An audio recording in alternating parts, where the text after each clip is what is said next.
Ito ang ayaw mangyari ng China ngayon. Ang dumating sa Pilipinas, ang depensa ng European Union. Ayon sa nakalap nating impormasyon na parito dumating ngayon sa Pilipinas ang mismong European President Ursula von der Leyen para kusapin si PBBM sa Pilipinas. Ayon sa EU Commissioner, first time itong mangyayari sa kasaysayan kung saan ang mismong presidente ng EU ang pupunta at kakausapin ni PBBM sa Pilipinas. Ayon kay PBBM, ito na siguro ang pinakamagandang gagawin niya sa depensa ng pandagat, ang maisanib tayo sa EU para mapalakas niya ang Coast Guard dahil binubuo ang mga bansa ang EU bilang pinakamalalakas sa depensang pandagat. Kaya bilang paunang panggulat, narito ang 60 million euros bigay ng EU sa Pilipinas. Madam von der Leyen and I concluded a successful and productive bilateral meeting. This is the first visit to the country by the President of the European Commission. A grant worth 60 million euros, which aims to support the Philippines in areas such as rule of law. The European Union underlines that the 2016 award of the Arbitral Tribunal on the South China Sea is legally binding, and that it provides the basis for peaceful resolving disputes between the parties. We are ready to strengthen the cooperation with the Philippines on maritime security in the region by sharing information, conducting threat assessment, and building the capacity of your National Coast Watch Center and your Coast Guard. To conclude, we have a broad roadmap to bring our partnership to the next level. Let's use the great momentum we have in our relationship, and many thanks for hosting me here. Thank you very much, President Marcos. Thank you very much for welcoming me here in the Philippines.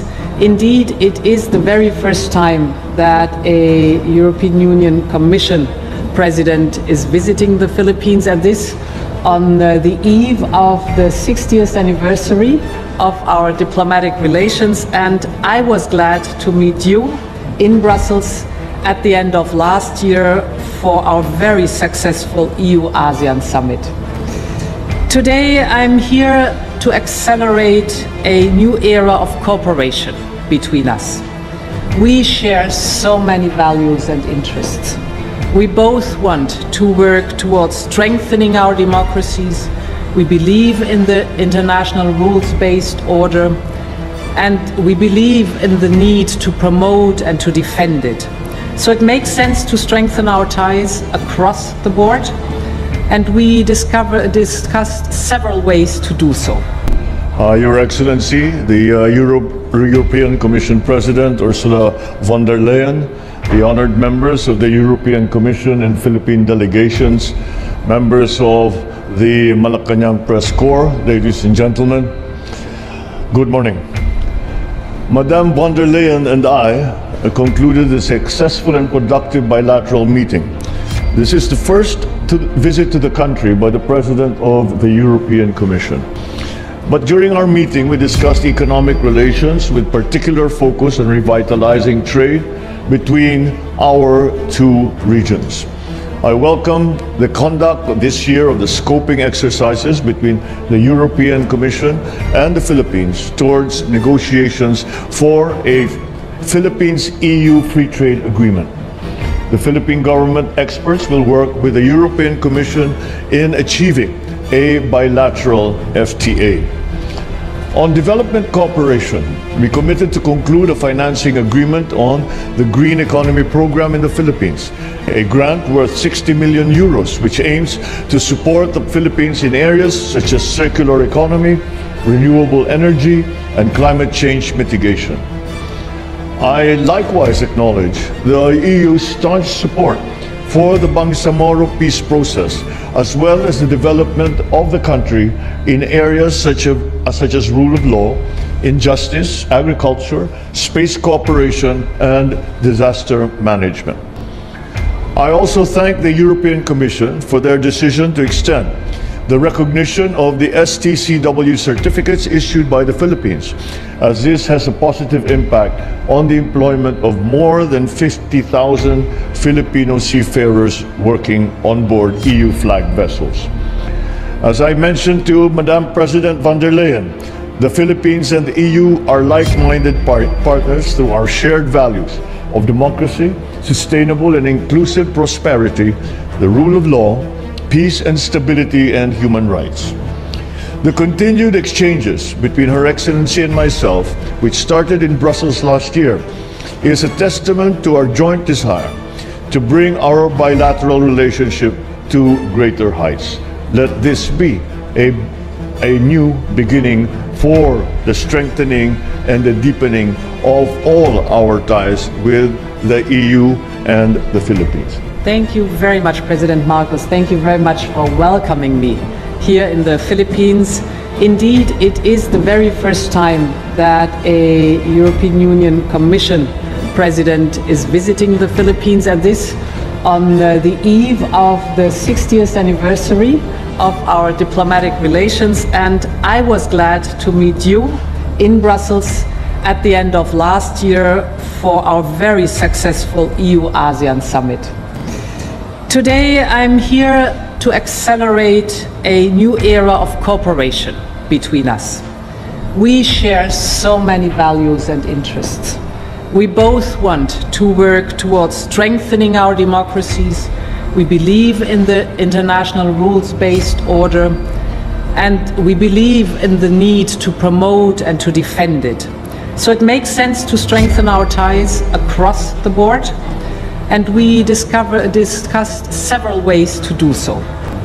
First, by taking our trade relations to the next level. The European Union is already your fourth largest trading partner, and we are the first foreign investor, but we can do so much more. So I'm very glad that we have decided to relaunch negotiations for a free trade agreement. Our teams will get to work right now on setting the right conditions so that we can get back to the negotiations. A free trade agreement has huge potential for both of us in terms of growth and in terms of jobs. Whether it is on the European continent or here in Southeast Asia, we have all learned the hard way the cost of economic dependencies. We need to diversify our supply lines and make them resilient.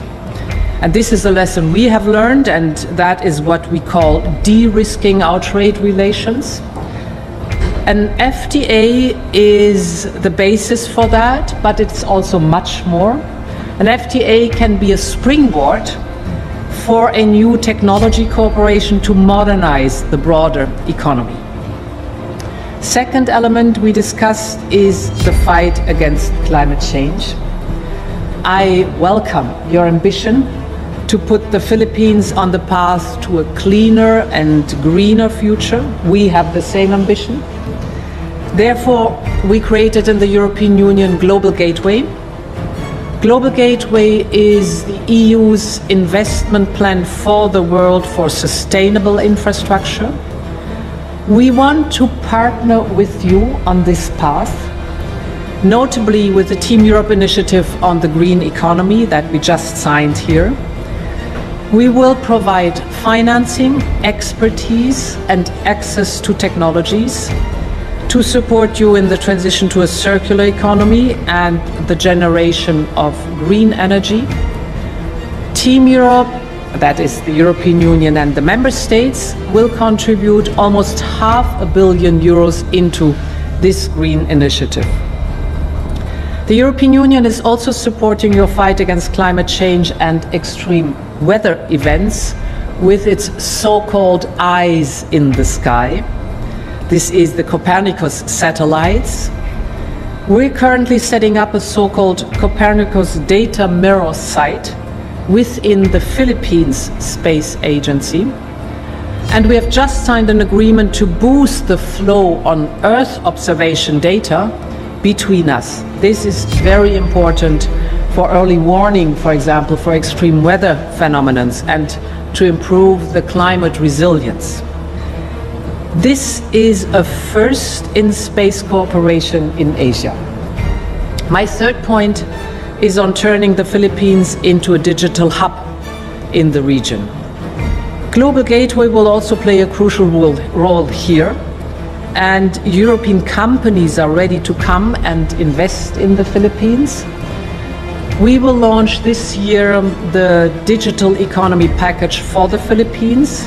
That is, we will work together on fast and reliable connectivity with submarine cables, on cybersecurity training, and on deployment and development of 5G. We are also working on a possible extension on a submarine cable that we plan to build between the European via the Arctic to Japan. And this cable could go all the way down to Southeast Asia. And we believe that it could go via the Philippines. That would give you a strategic position on an infrastructure that could be instrumental both for your prosperity and national security. We will stay in close contact on this. My fourth point is on critical raw materials. We need them for our clean and digital future. Here too, the Philippines have a great potential, and we want to work in partnership with you. So let us start by identifying projects that we would develop your local mining industry, supporting your communities, and that contributes to a secure global supply of critical raw materials. Our existing partnerships on critical raw materials do not only invest in extraction, but across the whole value chain. We share technology and knowledge, we train the local workforce, and we empower local communities. And of course, we abide by the highest environmental standards. My final point is on cooperating on security. The global geopolitical landscape is changing. It is volatile, it is more threatening. Authoritarian leaders show that they are willing to act on their threats. Russia's war of aggression against Ukraine shakes the foundation of the international order. It is in violation of the UN Charter and the fundamental principles of international law, such as territorial integrity and sovereignty. And this is why Europe supports Ukraine's brave fight against the aggressor, because the illegal use of force cannot be tolerated, not in Ukraine, not in the Indo-Pacific. Security in Europe and security in the Indo-Pacific is indivisible. Challenges to the rules-based order in our interconnected world affect all of us. Our societies pay through higher energy bills, through higher food costs. This is why we are concerned about the rising tensions in the Indo-Pacific. The European Union has been very supportive of a free and open Indo-Pacific, because an Indo-Pacific free of the threats of coercion is key to all our stability, to our peace, and to the prosperity of our people.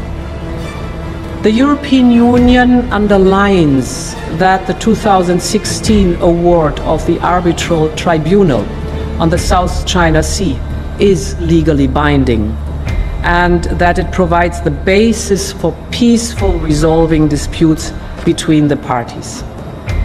We are ready to strengthen the cooperation with the Philippines on maritime security in the region by sharing information, conducting threat assessment, and building the capacity of your National Coast Watch Center and your Coast Guard. To conclude, we have a broad roadmap to bring our partnership to the next level. Let's use the great momentum we have in our relationship, and many thanks for hosting me here. Thank you.